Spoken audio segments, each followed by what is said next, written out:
Šiandien žiniose Panevėžyje atlikta pirma Lietuvoje unikali aneurizmos šalinimo procedūra. Sukčių taikinyje bedarbės. Miesto bendruomenė kviečiama rinkti metų panevėžiečius.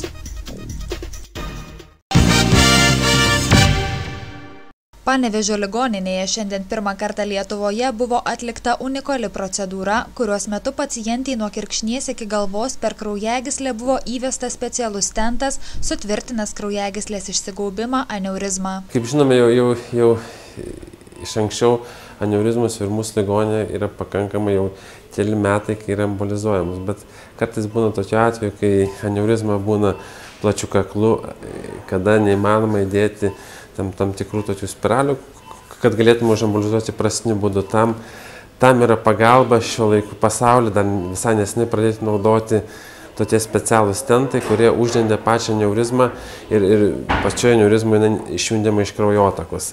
Tai va, mes tą procedūrą ir atlikom, nes paprastais metodais tą procedūrą buvo galima labai sudėtinga atlikti, praktiškai neįmanoma. Teko imtis to naujo ir pirmą kartą Lietuvoje tokio būdo kaip aneurizmos išjungimas iš kraujotakos, panaudojant tam tikrą įsiplėšiantį stentą.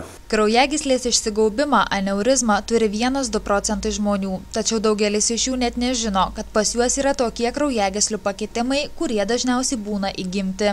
Aneurizmos pasitaiko įvairiose kūno vietose, tačiau pavojingiausios yra smegenyse, nes jei plyšus, kraujas išsilieja į smegenis ir žmogaus lemtis gali būti tragiška. Tai yra pakankamai dažna galvos smegenų kraujagyslių patologija. Dažniausiai jinai yra randama atsitiktinai arba jau įvykus plyšimui.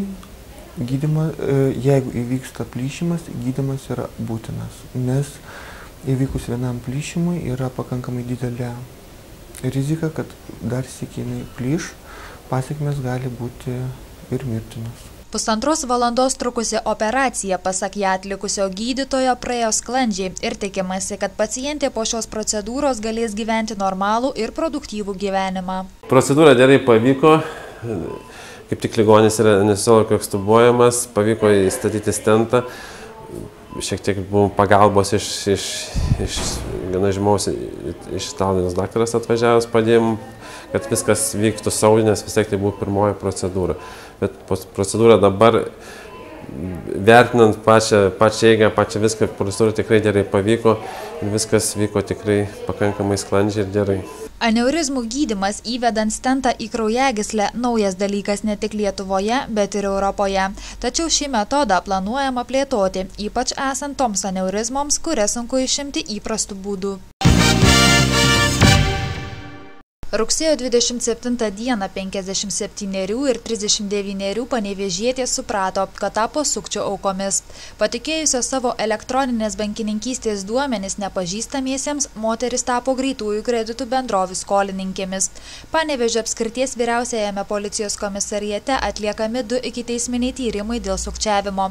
Sukčių aukomis tapo 2 panevėžietės, ieškojusios darbo ir skelbimus apie tai įdėjusios į laikraštį. Žmonės ieškantis darbo yra įdėję skelbimus į įvairius laikraščius, o, sakykime, sukčiautojai irgi paskaito tos skelbimus ir pasirenka atsitiktinės aukas.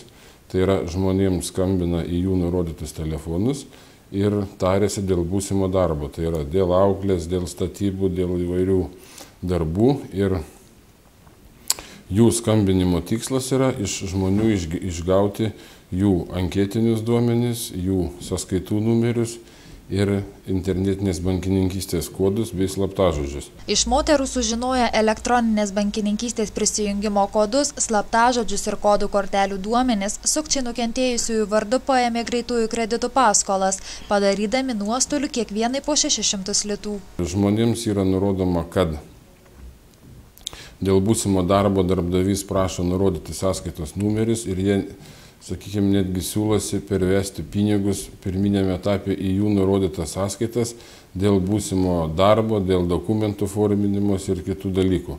Taip pat jie nurodo, kad gali būti, kad paskui su jais susisieks ar tai banko atstovas, ar kitas atstovas iš darbdavio, kurie nurodo, kad norėtų pasitikrinti, ar klientas nėra skolininkų sąrašuose ir kitokių dalykų. Tokiu būdu jie tada prašo internetinės bankininkystės kodo.